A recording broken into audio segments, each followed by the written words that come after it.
Hi everyone, I'm Joanna from Estatio and I want to welcome you to our first ever YouTube video. In this video, we are going to take a quick look at our most recent project that we just started. We are here in West Yorkshire and it is a 3-bedroom mid-terrace house that we are going to convert into a 6-bedroom HMO, all with ensuite bathrooms.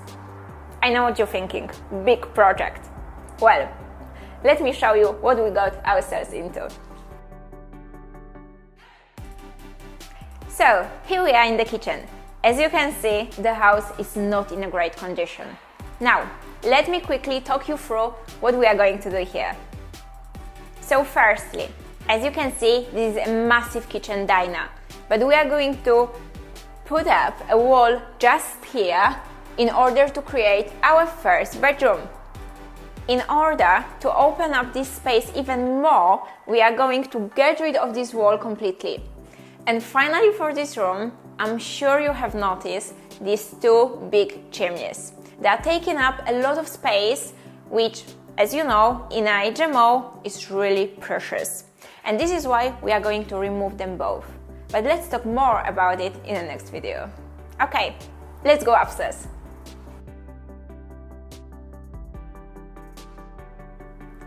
So here we are on the first floor, where we are going to completely reconfigure the layout.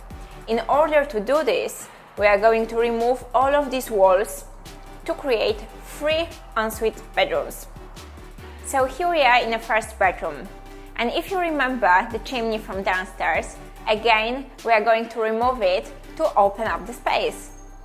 As you can see, the windows are also in a very bad condition, which means we are going to replace them all. Okay, let's go back to the landing. Currently, the stairs are in the smallest bedroom, but in order to create another ensuite, we are going to move them over here. But where do the stairs go? Well, eventually, to bedrooms 5 and 6.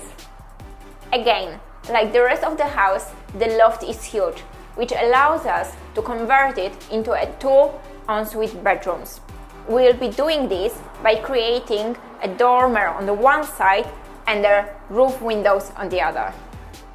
As you can see, this is a significant and interesting project. In order to complete it, you will need a strong team around you, including an architect, structural engineer, building control, and of course, plumbers, electricians, and builders. Lots of them. I know it seems to be like a big project, but as they say, you eat an elephant in small bites. I will be talking you through these refurbishments step by step, highlighting all the good things and obviously the bad. Hopefully, providing you with a good insight and key details to help you with your own project.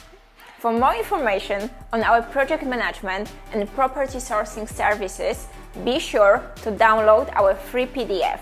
The link is in the description below. Thanks for watching, make sure you subscribe, and I'll see you next time.